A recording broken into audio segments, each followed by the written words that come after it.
Hey, what's up everybody? This is Muth24, and today I'll be doing a review of not Red Hot Chili Samurai because Tokyo Pop went under, and I don't know if they're going to complete the series. I don't have my hands on Volume 4 yet. I don't know if I'm going to be able to get it anywhere from other than online. So, instead, we're doing a review of, oh, hey, look at that. It's another Zelda manga series. Awesome. It's like all my manga reviews except for one so far, and that's got a lot of glare.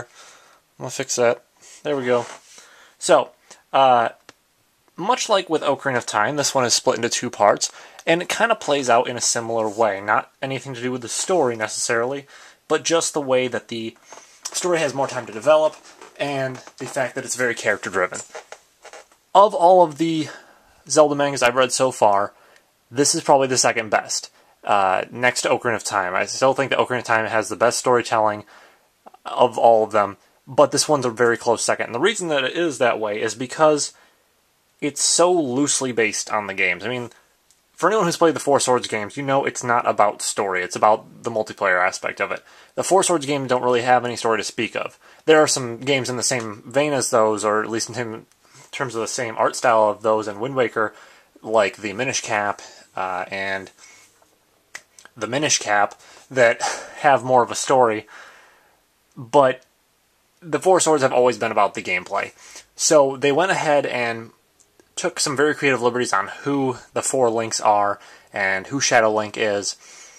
And in this story, Link is obviously the Green Link. He's pretty much the standard Link. Sort of got the sense of adventure in him still, but he's very much the same Link that you know and love throughout the larger Zelda series. Then there are the other three. There's Red, Blue, and Purple, who goes by the name of Vio. Red is kind of this innocent, not necessarily, I mean, he's very outgoing, but he's sort of this innocent, naive Link who doesn't want to fight if they don't have to, but he realizes they do have to sometimes. And he gets kind of worked up sometimes when the other ones are fighting with each other. Blue is kind of the aggressive go-getter. He's not afraid to jump into the heat of battle, and a lot of times Red and Blue end up teaming up together and kind of had this unique dynamic where one of them's sort of like the younger brother, not so certain what he's doing, and the other one, the older, hot-headed sibling, sort of a dynamic there. Vio is one of the more interesting of the four, and it's not to say that I don't like any of the four, but he's perhaps the most mysterious throughout the series. You don't really get a sense of who he is until the second volume, really. He's kind of there. He's a much deeper thinker than the rest of them, and that's not really an insult to the other ones, but he's more of a tactical type. And to have the Green Link as the sort of tethering of all three, as a source for them to all cement to as their foundation, if you will, I think really works pretty well. Now, Shadow Link is obviously their dark alter ego, if you will. He's not really tied to the Four Sword. He's tied to this thing called the mirror. I forget what it's called. It's a mirror, basically. And this mirror is also the source of Vadi's power. So the four Links kind of have to travel through all these different areas to stop Vadi, but then there's also allusions that there might be someone higher up than Vadi himself. So, without spoiling a whole lot, because they talk about that very early on, that's basically the premise of these two volumes.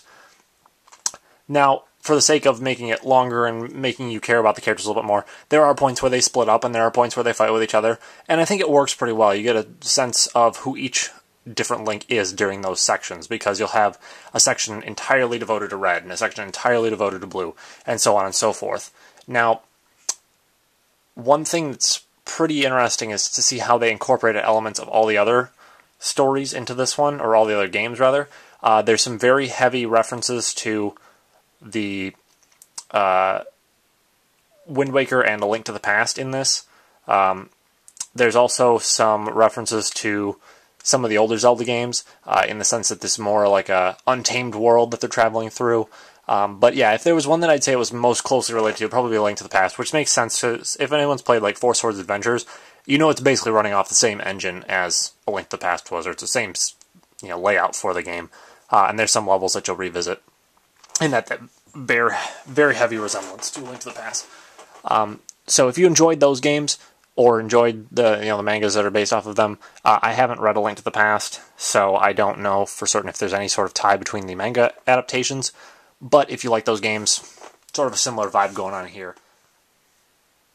Now, one thing that I was really concerned about when I first picked these up is that you wouldn't be able to keep track of who was who in each page of the manga, and thankfully that's not the case. Despite the fact that these covers are colored, the inside is all in black and white. And for example, here you can see that, you know, there's one of the links, and there are the other links. Now, they're all kind of shaded differently, and the one thing that kind of gives them away is how they present themselves. This is the standard Link, kind of the heroic pose there. There's Red Link, he's got kind of the innocent, kiddish eyes, and then there's Blue Link up on the top of the pillar there, who's all, you know, gung-ho there. So you can keep track of them pretty easily. Throughout the first volume, you know, the first chapter or two, it might be a little bit tricky to get into the habit of figuring out who's who, but after a while it becomes second nature. But as I said before, I think the story development is some of the best in this adaptation of The Legend of Zelda out of all the manga volumes.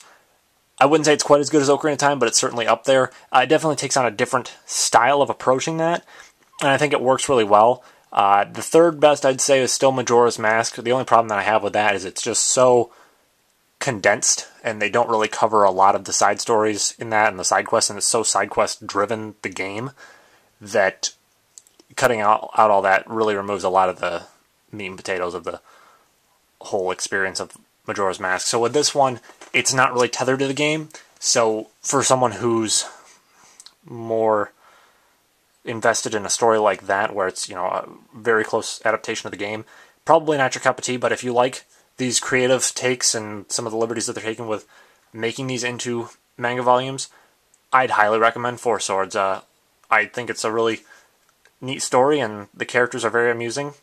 So that's pretty much it, and with that, I will see you guys next time.